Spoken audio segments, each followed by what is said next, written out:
Prasidėjo viskas nuo muštynių per pietus. Kokių muštynių?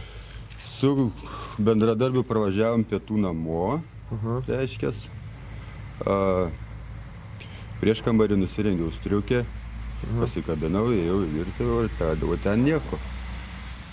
Ta prasme, niekas neruošta. Aš įsivaizduoju, kad tu atsistojai nuo stalo, nuėjai į vonę, nusiprausiai ir viskas baigėsi. Ne. Pakėlęs nuo stalo, vožtelėjau per ausį. Stiprokai ir išstūmiau pro duris.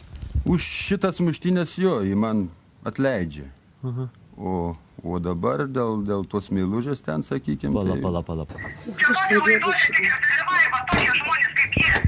Atidaryk duris.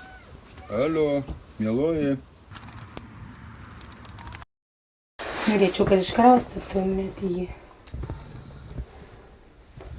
Nu taip, nes tu iš po tada, kaip susiėjom vėl geriai. Nu. Ir tai gerai.